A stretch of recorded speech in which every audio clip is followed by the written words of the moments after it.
Saint Vitus Bar, rest in peace, long live Vitus. Just wanted to say a few words about this beloved, I would almost say legendary, New York venue that recently closed permanently. The sort of ground zero for metal and metal adjacent musics, hardcore, noise, punk, goth, industrial, etc. in New York since 2011, and it's been closed, shut down since February, and now just a couple days ago, finally we got the word it's permanently closed. Just to be clear, St Vitus Presents, like the people behind the venue they're putting on amazing shows all over town in different venues, and it's like, they're going strong, and I'm sure they're going to get another venue and have it be like an actual club again. But for now, there's this real sadness about it. Vitus opened in 2011, and it really coincided with me forming Psalm Zero with Andrew Hawk when it was a duo.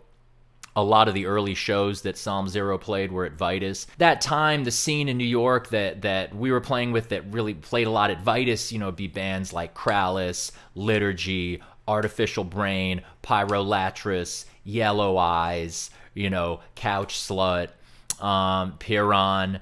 And then, bands maybe not as close friends, but like Negative Plane would be another one. Black Anvil. Also in New York and in culture writ large, there was, along with the black metal and the death metal thing, there was very much like a gothy wave with like Sacred Bones and bands from that scene, Cult of Youth, Uniform, I saw them play there a bunch of times. It was a place, we played a lot, and I also loved that it was kind of like, unlike some of the DIY venues that existed in the 2000s in that scene, unlike that, it was a bar. Like, it wasn't like some illegal warehouse thing. The fact that it was a real bar that you could go to, it meant that it could be a place to hang and run into people, even if, if there was a show happening later that night that I wasn't even going to go to, maybe, or I didn't even know the band. But I'd show up around 5 or 6. Maybe some of the people who are going to go to the show are there early, hanging at the bar, can run into people. It's actually like a hang.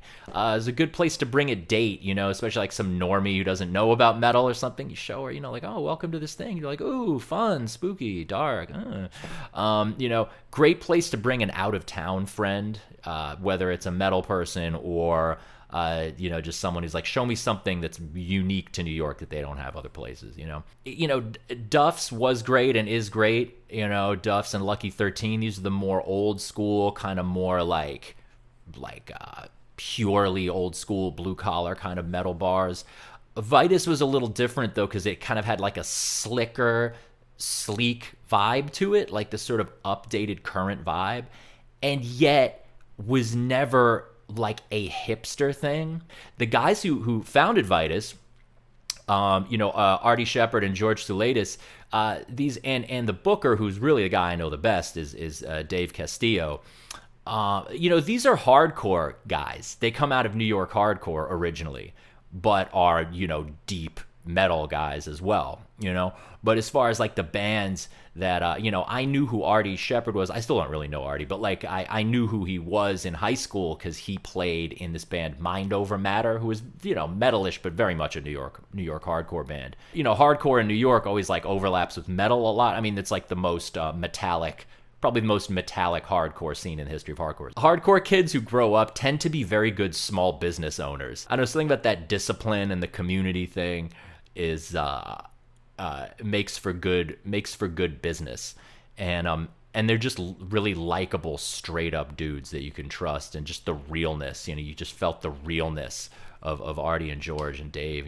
It's cool because it's like Vitus came along at this moment where metal in New York and metal in general was becoming more of a hipster thing, and so Vitus like was part of that and allowed that to be there. But also, the venue always had real cred with like legit like cult black metal and death metal people in bands, like it was a real part of the culture and a part of the new kind of newcomers to metal, but largely I think because of the people who ran it and run it and just the booking, the booking was so legit. It was that time when like hot girls started to wear like Burzum shirts oversized, like belted as a top or something like that, you know, and like hip fashion people would use the black metal font and shit like that. Edgy stuff, you know, like Pitchfork and Vice would be covering, you know, interviewing Varg and interviewing like Jeff Whitehead, Leviathan, you know, this kind of thing. They're like covering Portal, you know, in Vice. So there was this kind of awareness of like the lore of black metal and stuff. And so that was like becoming a little bit more of a hip thing, especially, you know, Liturgy being the most sort of controversially like, you know, false kind of black metal. Sort of gentrifying black metal supposedly, but like Vitus was always real, even though it came at that time when that was happening, and it made you feel like it kind of made you feel like, no, this is a good thing, you know, this more people getting into metal. This is not ruining of metal. This is just the next step. This is good. This is an expansion of metal. This is an enriching of metal. This is not selling out. You know, they had it both. They managed to do it both ways.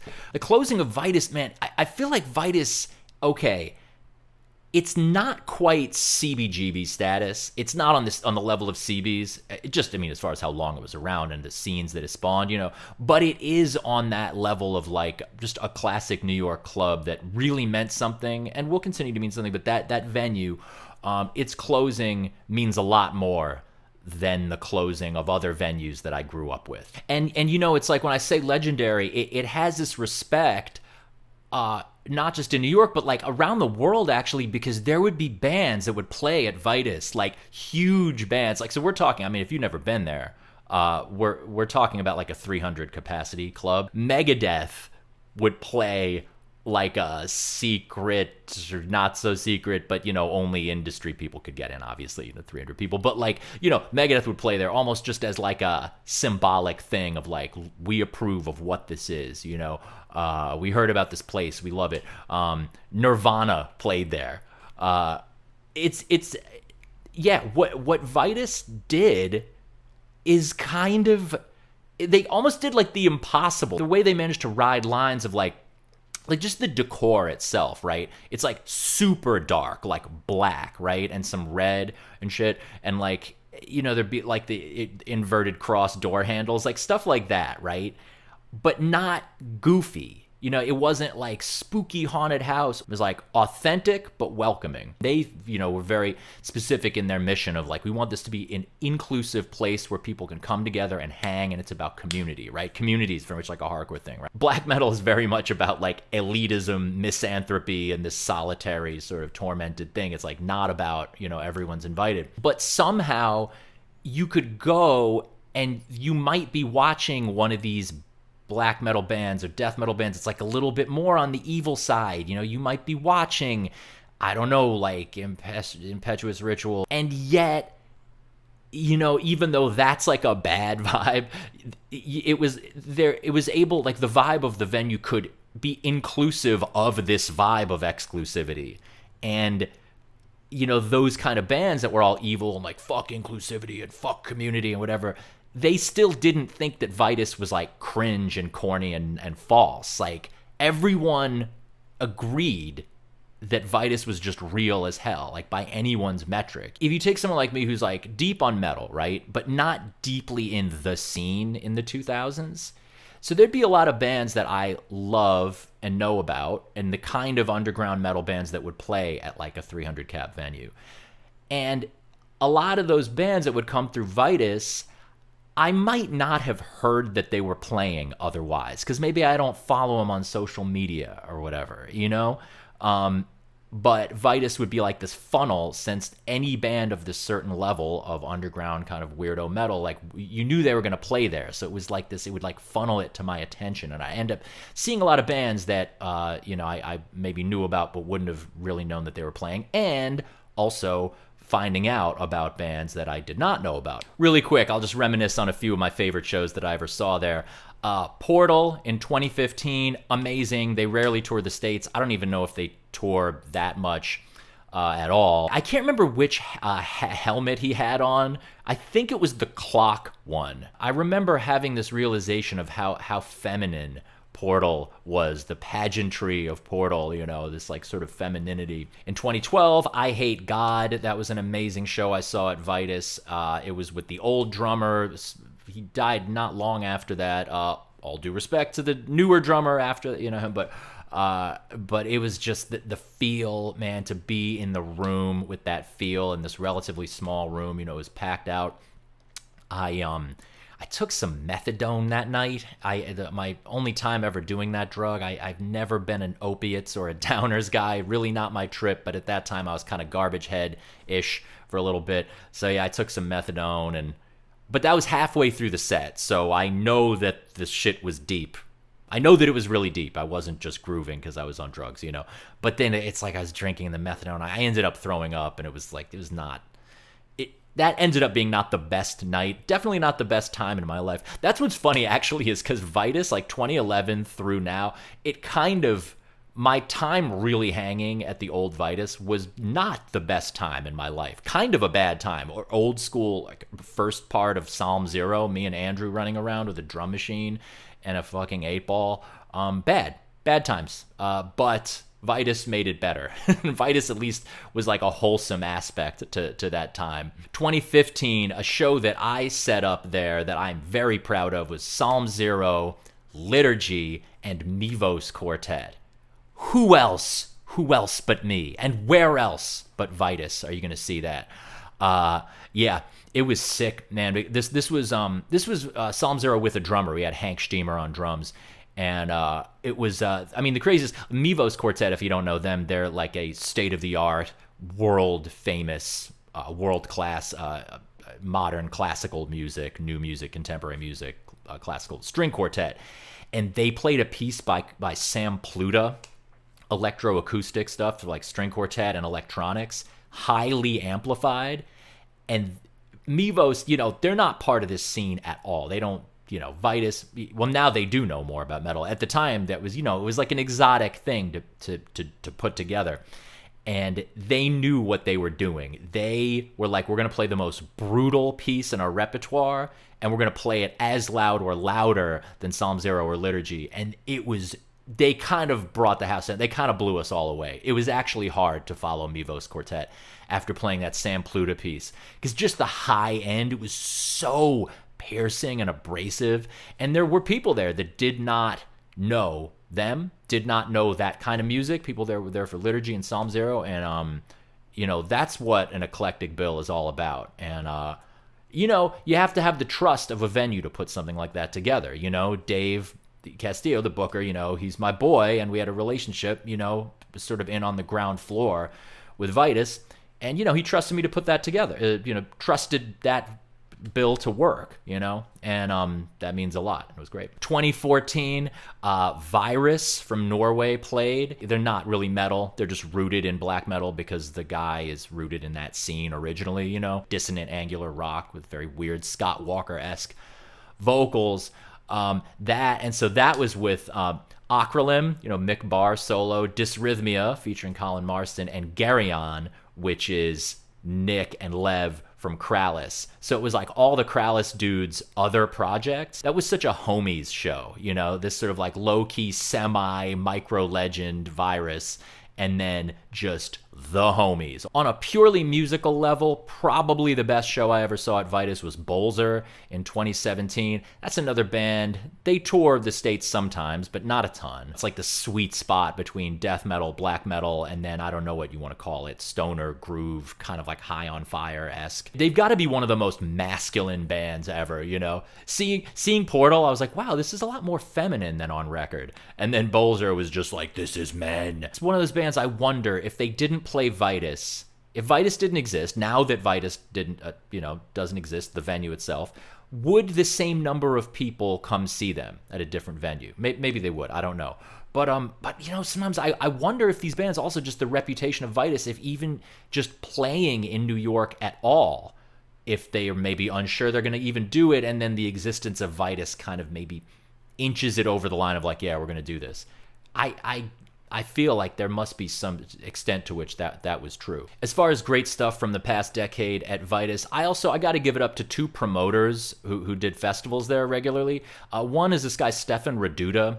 Not my favorite guy, honestly, but he did this festival called Stardust, and is a real head. He would bring, just on his own dime, he would just fly in bands that would like rarely play, and he just had like a really pure thing or just this love. The other guy is Vinny Bocciccio, and I don't know if I'm pronouncing Vinny's last name correctly. It's embarrassing, but I mean it's like Vinny Bo. He would always just be like Vinny Bo or just Vinny.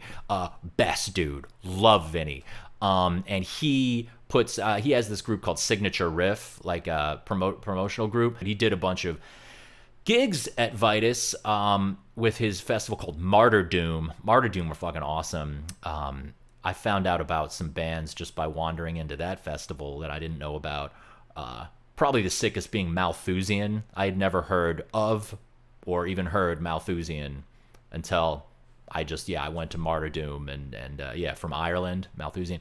Yeah, I mean, these are bands, I just, like, it's not like they don't play the States, but Vitus, man, a mecca. And last show I want to reminisce on is the last show that I ever saw at Vitus, which was very soon before it was shut down. This was February. This was Valentine's Day of this year. I saw Kill Alters and Genital Shame. Kill Alters are a New York band, and this is where you see the inclusivity happening, where they're not a metal band. They're sort of a noise rock mixed with like avant-garde club music and electronic music. Genital Shame from Pittsburgh are kind of more of a black metal thing. Avant-garde kind of black metal. Really cool. Not a million people there, but that's the thing. Not every show had to be packed at Vitus. On weeknights, they would take a chance, or you could throw small shows there and it would be vibrant and cool. That was also a great show because that was the first Valentine's Day with Jessica. So lovely little date that we went on. As far as how and why Vitus got closed down, I don't want to dwell too much on the negative and take a dark turn here, but I mean, I gotta say, the way that went down is enraging, man. It's what happened is, basically, like, they had some minor violations. I don't know what, some venue violations, like city stuff, right? And I guess, most venues in the city, there's something wrong. They don't have the right thing posted in the right place, or the exit isn't 2 inches from the whatever. But in this case, apparently, maybe I don't have the story exactly right, but apparently one dude who doesn't even live in New York, some guy, just started ratting them out to New York, to the city, for minor violations, over and over again for like a couple of years, registering these complaints against Vitus. He's one of these metal dudes, these anti-woke or right-wing whatever metal guys, who he was mad that Vitus had made some statement that they supported trans rights, or they were inclusive, trans people are welcome here or something, and he was like, that's too woke, metal is too woke, now Vitus is part of the problem of wokeness in metal. Dude, what a fucking piece of shit, dude. Vitus was so good about bringing people together, and Vitus, they weren't even woke in the sense. They weren't protesting bands for being right-wing and like canceling people. They're like, yeah, you could be kind of on the right and be here as long as you don't say, as long as you don't threaten people, do hate speech and make people uncomfortable. You can have your runes and your fucking semi-nationalists, whatever. They book you there, They weren't against anything. They weren't woke in that way, but they were just like, yes, we like trans people, gay people, come hang, like, we love you.